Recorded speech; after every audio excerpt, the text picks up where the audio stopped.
Damos gracias a Dios en esta mañana que me permite dirigirme a todos ustedes y darle la bienvenida a todos los que nos están siguiendo a través de la red social también, ya sea que lo esté viendo en vivo, que lo vea más tarde, en la noche, en la madrugada, que la bendición que Dios tiene para nosotros acá también llegue hasta tu hogar a través de esta señal, tu oficina, o donde sea que estés viendo ese mensaje.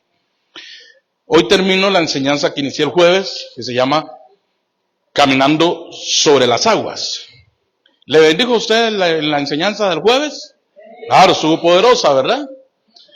Caminando sobre las aguas. Hoy vamos a terminar y tenemos un sello de gloria con los testimonios. Igual vamos a cerrar con la administración de la cena del Señor. O sea, vamos a ver y vamos a experimentar hoy una mañana poderosa bajo la unción del Espíritu Santo.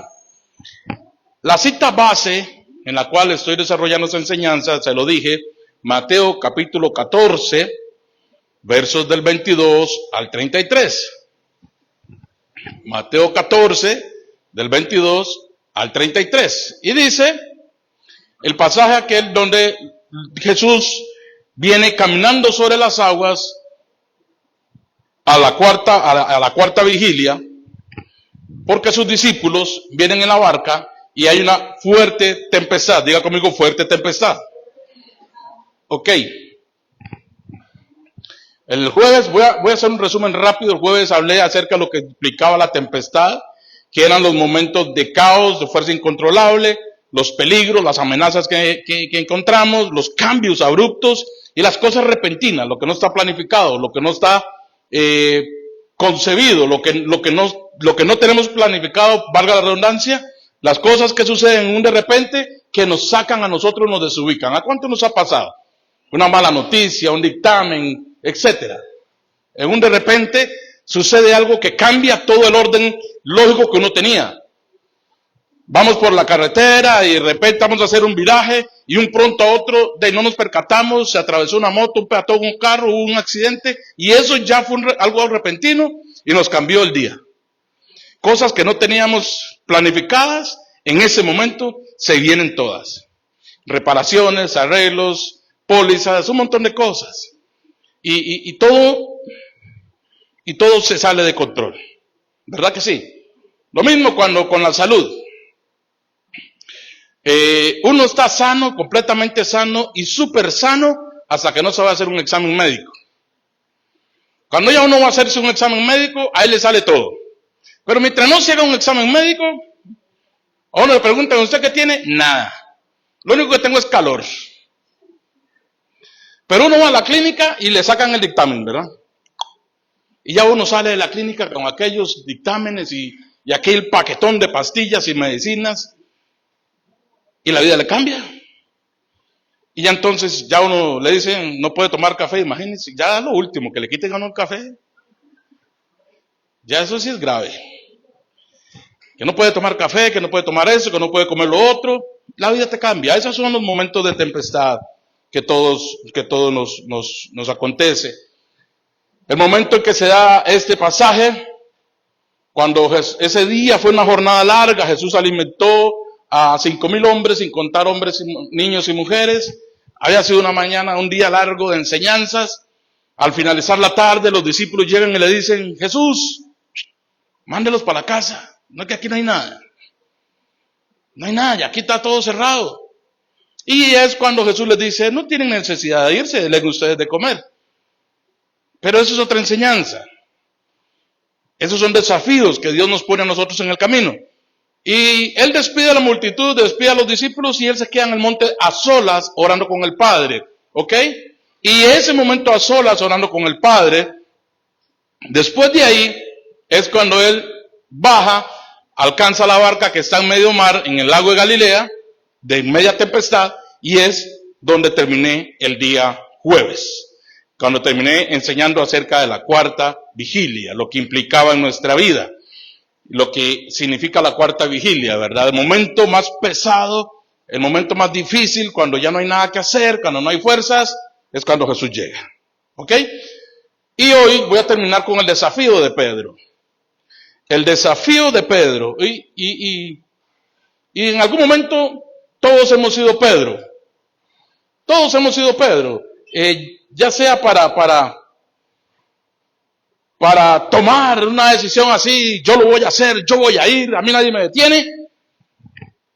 También hemos sido Pedro cuando en medio del agua sentimos que nos hundimos, porque nos falta la fe. Y así como hemos dicho, muchas veces hemos sido como Marta, ¿verdad? Afanados, también hemos sido como Pedro, impetuosos, pero a veces débiles también al mismo tiempo. Entonces Pedro nos da hoy una lección sorprendente a todos. Entonces vamos a ver el desafío de Pedro. En el verso 28, cuando Jesús, después de que les dice a ellos, tengan ánimo, yo soy, no teman, arranco hoy a partir del verso 28. Mateo 14, verso 28.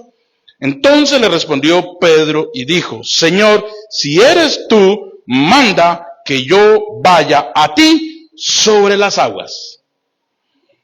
Y le dijo, ven. Y descendiendo Pedro de la barca, andaba sobre las aguas para ir a Jesús. Pero al ver el fuerte viento, tuvo miedo y comenzando a hundirse, dio voces diciendo, Señor, sálvame. Al momento Jesús extendió la mano, asió de él y le dijo, hombre de poca fe, ¿por qué dudaste? Y cuando ellos subieron a la barca, se calmó el viento. Entonces los que estaban en la barca vinieron y le adoraron y dijeron, verdaderamente eres hijo de Dios. Voy a ir de atrás para adelante. Doña Sandra, resulta ser de que esos hombres que estaban en la barca habían visto a Jesús multiplicar los panes y los peces. Ellos mismos habían repartido los panes y los peces. Y aún así, en media tempestad, tenían miedo. Se sentían indefensos. El jueves yo le explicaba a usted lo que significaba la barca. Para muchos la barca es la iglesia. Cuando estamos acá se sienten seguros. Levantan las manos, gritan, aleluya. Y echan fuera demonios. Y hacen correr a todos los demonios. Pero cuando están afuera de la iglesia, en el mundo real, la intensidad baja. Se sienten débiles.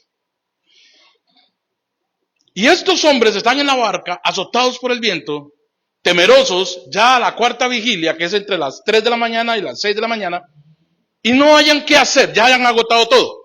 Se acerca Jesús y del miedo ellos lo confunden con un fantasma.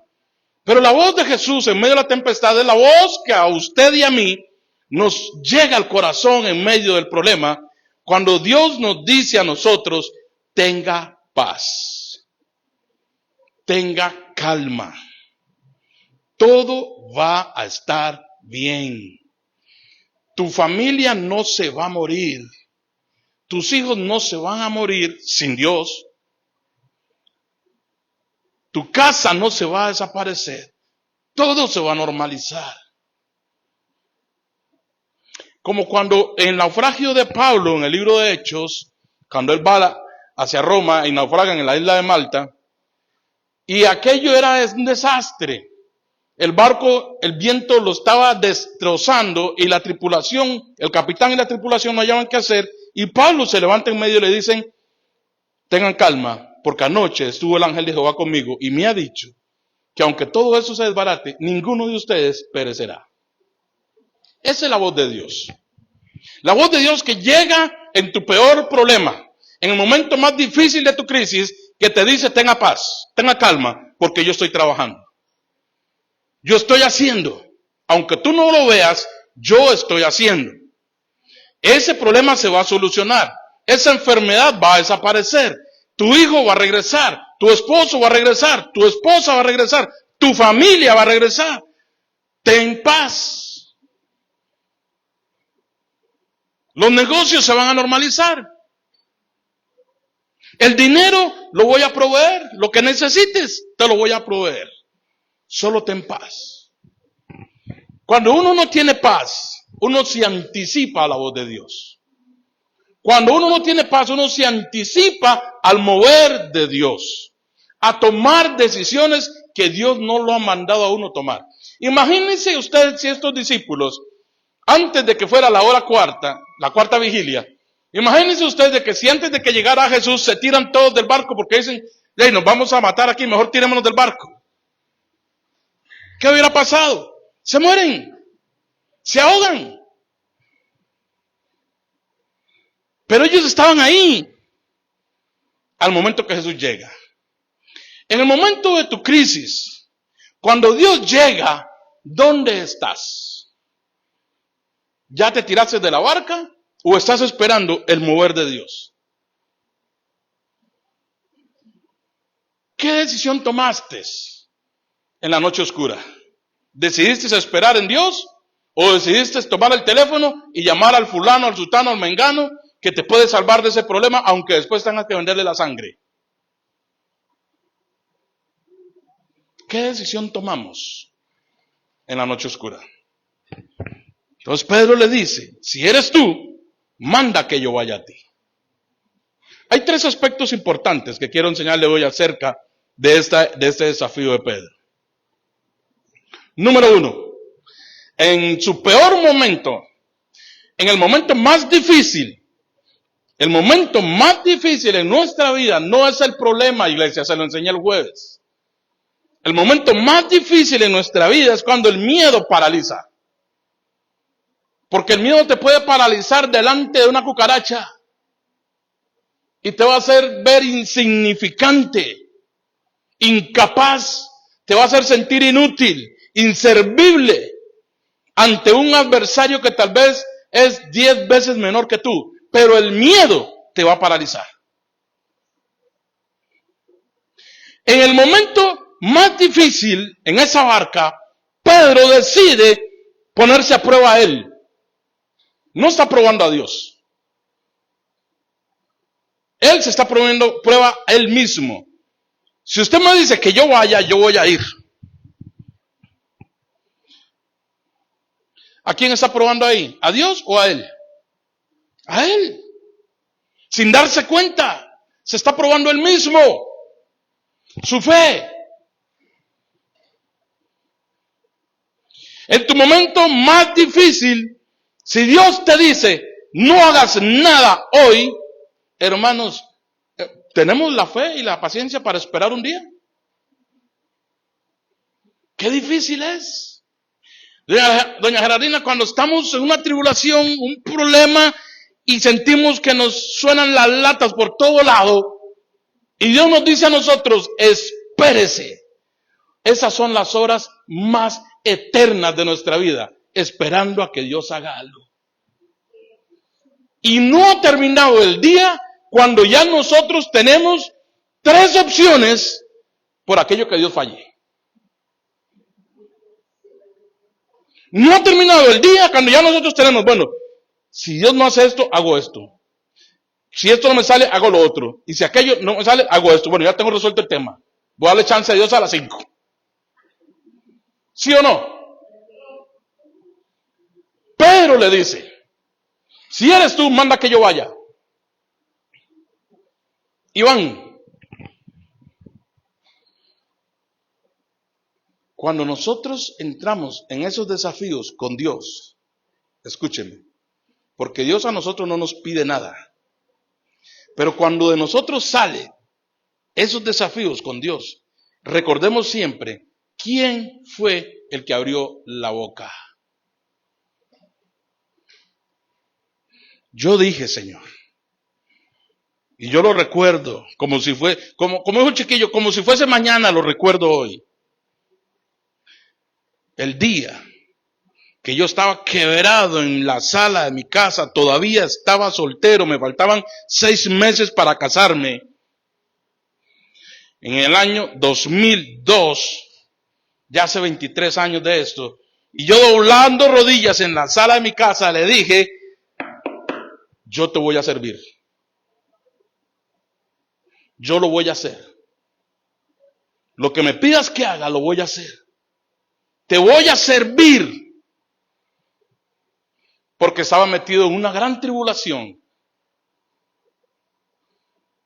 23 años después, cuando tengo deseos de salir corriendo, hermanos, porque a veces me dan deseos de salir corriendo.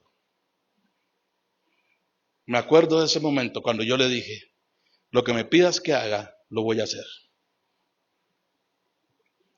Dios a mí no me pidió nada. Pero de mí salió ese desafío. Dios me resolvió aquella situación de una forma que yo todavía no le encuentro ni pie ni cabeza. Pero el voto estaba ahí. El compromiso estaba ahí. Lo que me pidas, yo... Además, si puse la canción de fondo, yo lo haré, te obedeceré. Ahora, no la tiene por ahí, sin reservas ni condición. Oiga, yo me la sé toda esa canción. Y cuando yo la oigo, cambio la estación. Porque cuando escucho esa canción, recuerdo un momento en el cual yo entregué mi vida a Cristo. No fue cuando hice la oración. Mi entrega a Cristo fue ahí. Cuando yo le dije, lo que me pidas, yo lo voy a hacer. Y así está Pedro.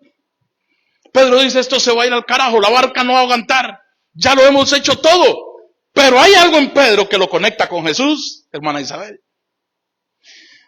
23 años después, cuando la crisis viene, hay algo que me conecta con Jesús. Y es aquella crisis que sufrí, de cómo Él de forma inexplicable me sacó. Y Pedro tiene la misma experiencia. Pedro se acuerda del primer encuentro que tuvo con Jesús. ¿Usted sabe cuál fue el primer encuentro que Pedro tuvo con Jesús? Cuando Pedro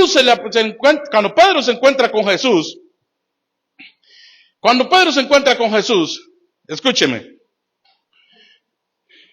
Lucas capítulo 5, verso 5, anótelo y después lo busca en su casa. Está Pedro con la barca, las redes vacías. Y Jesús se acerca y le dice, tira la red. Le dice Pedro, ¿qué? Toda la noche, diga conmigo, toda la noche hemos trabajado y no pescamos nada. Pero, le dice Pedro, y eso es lo que a Pedro lo conecta, pero en tu palabra echaré la red. Tiempo después se encuentra Pedro en el lago de Galilea con los discípulos. A la cuarta vigilia, están naufragando, el viento los azota, Jesús viene caminando sobre las aguas y lo conecta con aquel momento. Y le dice, en tu palabra yo voy a caminar. Porque ya Pedro lo había visto hacer con los peces. Y Pedro nos da la enseñanza en esta mañana de que no es el pastor, no es la pastora, no es la intercesora, es la palabra de Dios. Es lo que salió de su boca. Pedro se acordó y le dijo, si eres tú, manda que yo vaya a ti porque yo voy a ir. Se acordó de aquel día cuando Jesús le dijo echar la red y él le dijo, toda la noche era pulseado y no ha salido pero ni una lumina. Pero en tu palabra echaré la red. Los desafíos más grandes de nuestra vida, amados, en los desafíos más grandes de nuestra vida, nuestro mayor arsenal es la palabra de Dios. No es lo que yo le diga a usted. Es lo que usted retenga de la palabra de Dios. Es lo que usted recuerde de la palabra de Dios. ¿Qué te dijo Dios hace 20 años cuando te llamó? ¿Qué te dijo Dios hace 50 años cuando te llamó? ¿Qué te dice Dios en las Sagradas Escrituras? Mateo 28, y aquí yo estaré con ustedes todos los días del mundo. ¿Qué nos dice Dios todos los días? Nuevas son cada mañana sus misericordias. En el momento más difícil, de mayor oscuridad, el arsenal más fuerte, más grande que tú y yo tenemos, es la palabra de Dios. La que salió de los labios de Dios. ¿Qué fue lo que te dijo Dios?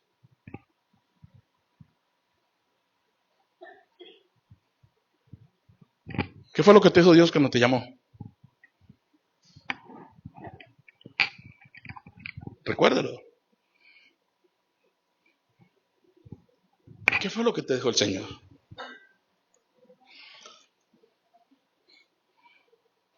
que te iba a matar, te iba a destruir, o te iba a engrandecer y te iba a bendecir, que ibas a ser de bendición para muchos. Quiere alzar su rostro sobre ti. ¿Qué fue lo que te dijo Dios? Ese es el arsenal. Eso es lo que Pedro tiene en ese momento. Pedro dice, yo sé que si él suelta la palabra, yo voy a caminar, si es él. Porque si no es él, me embarqué. Sí. Entonces, el primero, ¿qué le dije? Lo primero, en medio de la tempestad, hace un desafío, hace un voto. Lo segundo, toma el riesgo de abandonar la barca. Hermana Cecilia, la barca es a lo que estamos aferrados.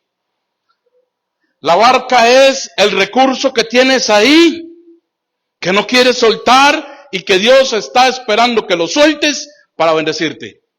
La barca es esa carta bajo la manga que Dios te está pidiendo hace mucho tiempo y que no has querido soltar. La barca es aquello que te hace fuerte, que te hace sentir fuerte, importante, wow, poderoso. La barca puede ser este saco.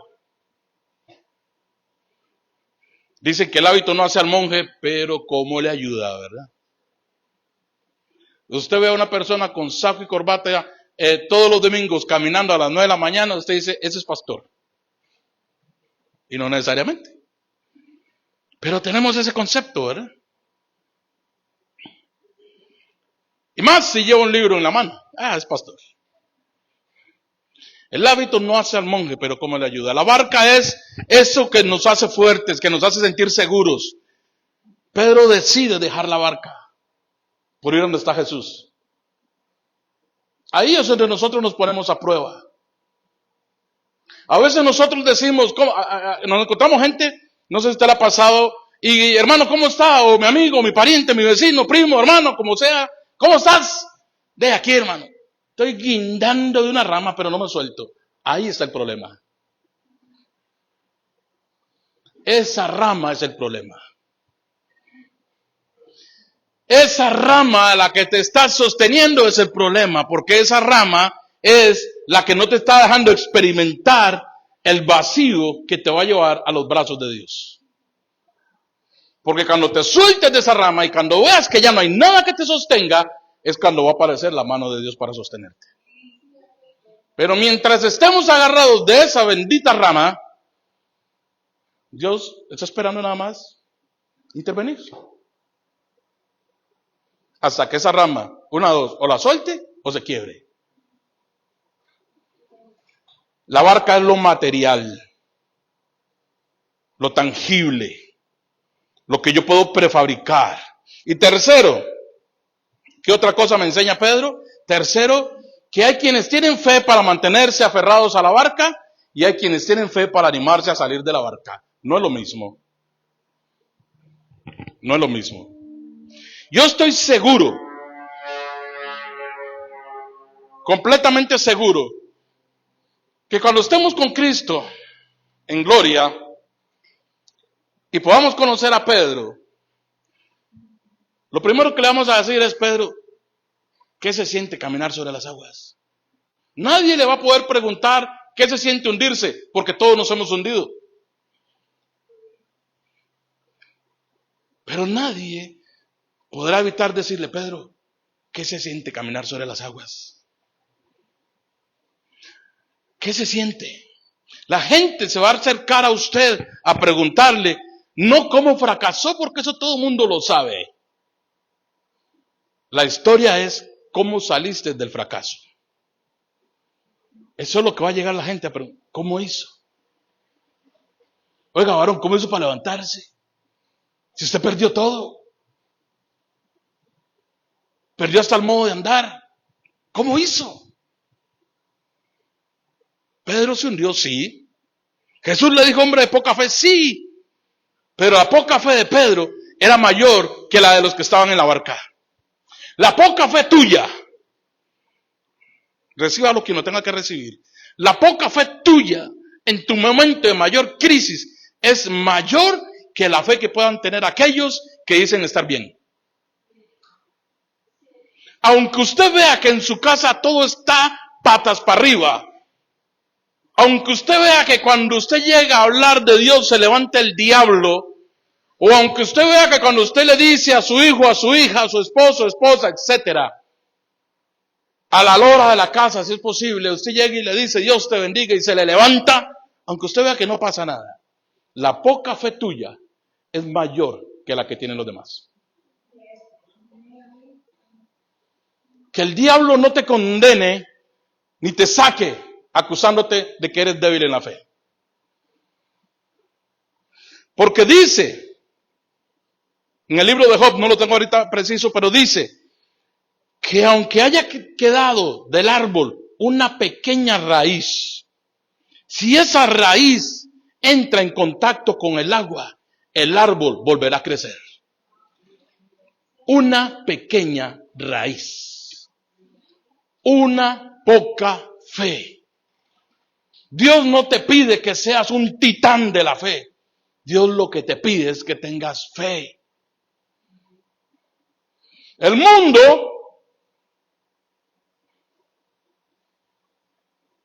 el evangelio que se predica hoy, el neopentecostalismo y la corriente del evangelio de la prosperidad es la que ha metido los términos de la mega fe. Pero Dios en ningún momento en la palabra te habla de una mega fe. Dios te habla y solamente te dice, todo es posible si puedes creer. Es todo. Y aquí yo tengo un discípulo, un apóstol, caminando sobre las aguas y que por su poca fe empieza a hundirse, pero vamos a esto. Yo no tengo la menor idea, no me pasa ni por la mente. ¿En qué momento a Pedro se le ocurrió decirle a Jesús eso? Si eres tú, manda que yo camine. No sé. Nosotros a veces tenemos arrebatos, ¿verdad que sí? A veces tenemos arrebatos y soltamos palabras y decimos, Señor, yo voy a ir. Ay, papá. Ay, papá, dice uno y se agarra la cabeza. Por eso es que la Biblia dice, mejor no prometas nada antes de prometer y no cumplir. Porque hasta eso, Dios a mí no me pide promesas. Pero yo no sé qué motivó a Pedro a hacer esto. Lo que sí sé es que Pedro estaba marcado por una fe en Jesucristo. Hay una fe que te tiene marcado a ti, que te puedes ir 20 años, pero al final terminas en el mismo lugar donde empezaste, a los pies de Él. Puedes irte, desaparecerte del mapa, pero al final, Clemen, terminaremos rendidos a sus pies. Porque hay algo que nos conecta con Él. Y Él nunca nos va a abandonar. En el momento en que Pedro empieza a hundirse, dice que da voces y dice, sálvame. Y lo más lindo de esto es de que dice el relato en Mateo, y al momento Jesús extendió la mano.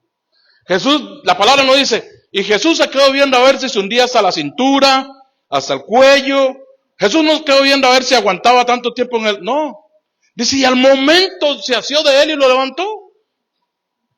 En el momento que tú exclames de tu corazón, Señor, sálvame porque me hundo. Ese es el momento de tu rompimiento. Ese es el momento del punto de quiebra en nosotros.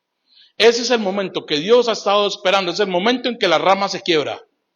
Pero mientras tú sigas creyendo que tú dominas la situación y que tú la controlas, Dios no va a hacer nada. ¿Me está escuchando?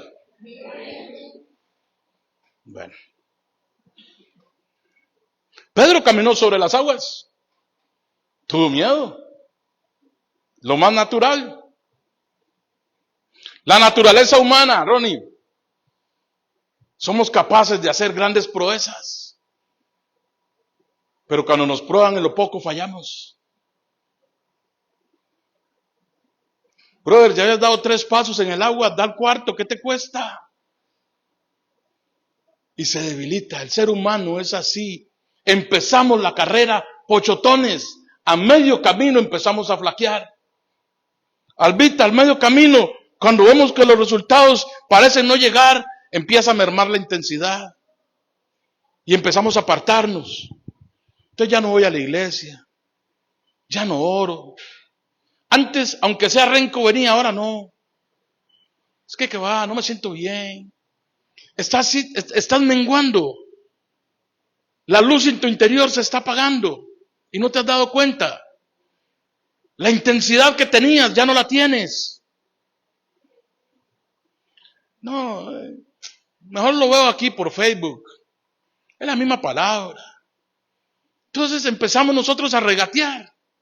El domingo pasado fui, hoy me voy a quedar en la casa. Y está bien que descanse. Es necesario. Pero cuando el descanso físico, pero una cosa es el descanso físico y otra cosa es el descanso del alma. Y el descanso del alma viene cuando nos sentimos frustrados. Entonces empezamos a apartarnos, nos empezamos a salir del agua, ya no me quiero meter tanto en eso. Ya, esa frustración que invade los huesos. Usted puede descansar del cuerpo físico, por supuesto, además eso es salud, pero del alma no. Y cuando me refiero al descanso del alma es cuando empieza a apagarse la intensidad del fuego de Dios en nuestra vida. Ya no le enseño a la gente, ya no voy a orar por los enfermos, ya no voy a la intercesión, ya no voy al discipulado, ya no voy al altar familiar, ya es que ya eso ya uno lo sabe, pastor, ya eso uno lo ha hecho. Ese es el problema. ¿Sí me explico? Ok. Señor, sálvame, le dice Pedro. Qué escena más linda, ¿verdad? Qué impresionante es ver cómo Jesús de una vez le tiende la mano a aquel que le pide el socorro. De una vez le tiende la mano. El ser humano llega y, sí, yo lo puedo ayudar, yo le salvo la tanda, pero ¿qué? ¿Cómo estamos? ¿Cómo vamos? ¿Qué me da? ¿Qué gano yo? Dios no. Era su discípulo el que estaba ahí. Ahora, más que un discípulo, usted es hijo, usted es hija. En el momento que usted le diga, Señor, sálvame, créame que Él va a extender su mano. Sin importar la circunstancia en la que te encuentres. Pero lo más impresionante de esto, y el relato no lo dice, y si el relato no lo dice, yo no lo puedo enseñar, es que la Biblia no dice que Jesús echó al hombro a Pedro para llevar a la barca. Ninguna versión dice, y Jesús tomó a Pedro, se lo echó al hombro y caminó a la barca con Pedro al hombro. No lo dice. No lo dice. ¿Qué es lo que enseña la Biblia? Verso 32 del Mateo 14 que estamos leyendo, dice, y cuando ellos subieron en la barca, se calmó el viento. Pedro, para subir a la barca con Jesús, tuvo que volver a caminar. Tuvo que volver a caminar. No se fue nadando. Jesús no lo alzó en brazos y lo puso en la barca para que no se hunda más. No. Lo levantó y se fueron caminando para la barca. Howard, ¿te has puesto a pensar esto en nuestra vida? En el momento más crítico, cuando fallamos y nos levantamos, Dios nos da las fuerzas, ¿para qué? Para continuar. Camine que yo sé con usted. Camine que yo sé con usted. Yo sé que esto es un repaso para todos, pero escúcheme. Cuando Jesús le dice a Pedro, hombre de poca fe, era esta poca fe precisamente la que había desviado a Pedro y empezó a fijarse en las circunstancias. Sin embargo, Pedro nos enseña a nosotros, y aquí termino con este estudio, Pedro nos enseña a nosotros algunos puntos importantes acerca de la poca fe. Primero, la poca fe de Pedro era verdadera, era genuina, era real.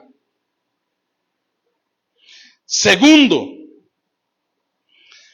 la poca fe que Pedro tenía le era suficiente para obedecer en el momento que Jesús le dio la orden de que caminara. ¿Se da cuenta que es mejor tener una poca fe a no tener nada? Tercero, la poca fe de Pedro fue su instrumento, fue su arsenal para armarse de valor y caminar hasta donde estaba Jesús. 4, la poca fe de Pedro, escuchen, la poca fe de Pedro logró lo que ninguno de los que estaban en la barca pudo hacer: caminar sobre las aguas. El poco recurso que tú tengas, pastor, de aquí yo lo que tengo es un pico y una pala. Usted sabe que en un momento el profeta le dijo a Israel: hagan armas y hagan espadas de sus palas y de sus asadones. Diga al débil, fuerte soy. El profeta Joel le dice eso a Israel en un momento determinado. Y si usted me dice: pastor, lo que tengo es una pala y un pico, pues esa pala y ese pico es el arma que vas a usar para salir adelante, porque no es con por espada ni con ejército, es por el Espíritu de Dios, dice el Señor. Aleluya. No es con espada ni con ejército. La poca fe de Pedro fue la que activó en él la oración. ¿Por qué oramos? Oramos porque tenemos fe. Porque si no tenemos fe, ¿para qué vamos a orar? ¿Por qué clamamos? ¿Por qué pedimos? Porque tenemos fe. La poca fe de Pedro le aseguró a él que lo único que tenía que hacer era salir de la barca, porque Jesús estaba cerca. La poca fe tuya es la que te asegura que Jesús está cerca. La gente que hace alardes, la gente que impresiona, en el momento más difícil es cuando usted los ve a ellos huyendo, porque no tienen a quién recurrir. He conocido hombres que gastaron su fortuna, y no poca, gastaron su fortuna haciendo viajes al exterior para tratamientos de cáncer. Millones de colones para tratamientos carísimos de cáncer. Y hoy aquí vamos a escuchar 2 testimonios de personas que no tuvieron que ir al exterior para ser sanos de cáncer. Con una poca fe entendieron que Jesús estaba cerca. La poca fe de Pedro es una conexión. Escúcheme. La poca fe de Pedro es la conexión que dice: Señor, yo sé que lo hiciste ayer. Yo sé que lo puedes hacer hoy. Yo sé que la sanaste ayer. La puedes sanar otra vez. Lo sanaste ayer, lo puedes sanar otra vez. Porque el brazo de Jehová no se ha acortado. La poca fe que tú tengas es la que te arma de valor para pararte. Mas yo en Jehová he confiado. ¿Cuánta falta le hace a la iglesia hoy esa poca fe? ¿Cuánta falta le hace? Somos cristianos artificiales. A pura acetaminofén y a puro ibuprofeno. ¿Es cierto? Somos artificiales. A pura tasa cero. ¿Qué falta que nos hace esa fe? Esa poca fe.